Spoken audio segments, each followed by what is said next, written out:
Welcome, and thank you for joining me today as we master the Cradle and Modified Cradle hold together. The 3 learning objectives I plan to cover in this session are as follows: to discuss the importance of these skills, to discuss when you would use each of these holds, and to describe the hand positioning for each. So you may be asking yourself, why do I, as a rehab assistant, need to learn these skills? The answer to this question is twofold. Firstly, it comes down to the types of clients you choose to work with in your role as a rehab assistant. Often you will encounter clients requiring this skill set in the area of acute neurosciences. Clients who require this type of intervention are those who have by some mechanism injured their cervical spine. They may have a bony injury, a ligamentous injury, they may be post-surgery, or they have sustained a spinal cord injury. All of these scenarios result in a client requiring support to maintain neutral alignment and prevent further damage. Secondly, providing this type of support is labor-intensive, as 3 people are required to safely move and care for an individual with C-spine precautions. Therefore, it is imperative for all members of a neurological team to be proficient in these holds to be able to support their other team members and to ensure the best care for our clients. So let's take a look at the Cradle hold. The Cradle hold is part of a 3-person turn. It involves supporting a client's head in neutral alignment during the following moves: moving up and down the bed and moving side to side to facilitate a bedding change or repositioning. So let's take a look at hand positioning in the Cradle hold. So here we have a client who has sustained a cervical injury. The first place to start is with hand positioning. As always, when handling the neurological client, we want to create the greatest surface area, which is an open palm, a flattened hand, with our fingers together. Your thumb will be extended upwards.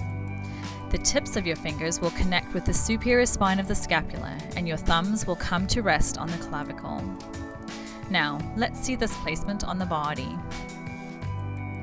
I have marked out the superior spine of the scapula in black. And so as you can see, I have a firm anchor on the scapula. And my thumb is resting on the clavicle anteriorly. Next, we will look at forearm positioning. Your forearm should connect with the client over the ear. The elbow should be positioned at 90 degrees. Now go ahead and position the other hand in the same way, ensuring that your forearms are parallel to each other. Next, you want to slightly supinate your forearms and tuck your elbows, and this subtle movement provides a firm support and ensures that you have control of your client's head and their alignment during bed mobility. Finally, we'll check for neutral alignment, and neutral alignment is along 2 planes. Firstly, the coronal plane, where we want to make sure that the client's ear and shoulder are aligned. And along the sagittal plane, we want to ensure that the client's nose, chin, and sternocleidomastoid notch are aligned. This is the Cradle hold. Now let's take another look from the top. Once again, we want to start with hand positioning, with our outstretched hand, fingers together, providing the greatest surface area. We'll be connecting with the superior spine of the scapula, and our thumb will come to rest on the clavicle. The forearm connects along the ear of the client,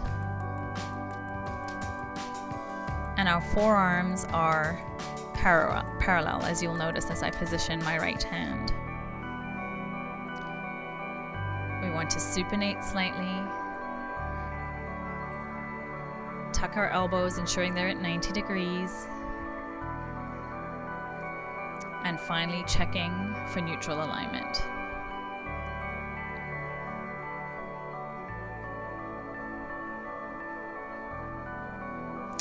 This is the Cradle hold.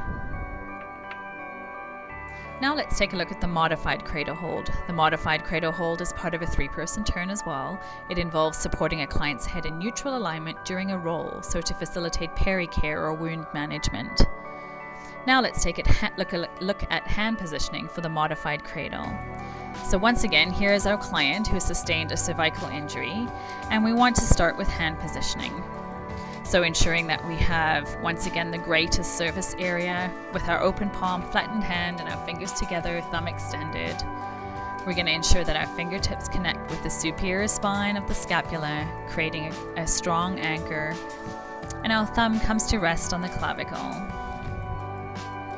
connecting with the ear with our forearm and ensuring our elbow is at 90 degrees. Now watch for the change in hands. In the modified cradle, the right hand cups the occiput and the thumb anchors anteriorly to the client's ear.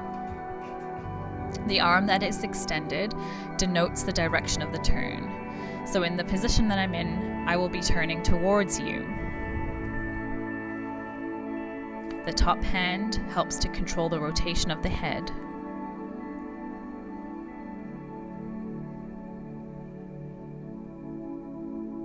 Now let's see it going in the other direction.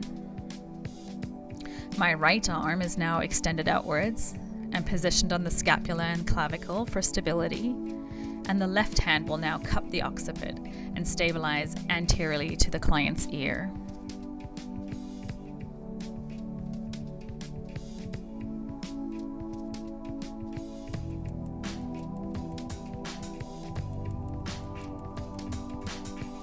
And finally, we check for neutral alignment. This is the modified cradle hold. Now let's take a look from the top. Once again, we start with hand positioning, the fingertips connecting with the superior spine of the scapula and the thumb coming to rest on the clavicle. The outstretched arm denotes the direction of the turn, so in this picture we'll be turning towards the left. The opposite hand, the right hand, cups the occiput and the thumb stabilizes anterior to the client's ear.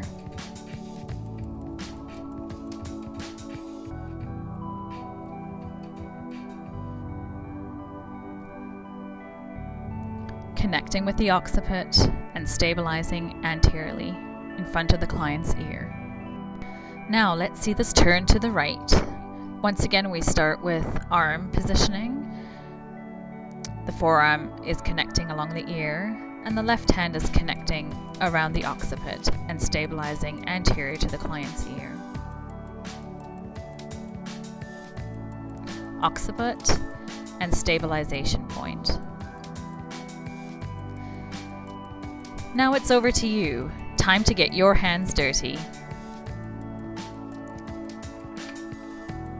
Thank you so much for listening, and don't forget to try the multiple choice and open-ended questions to test your knowledge.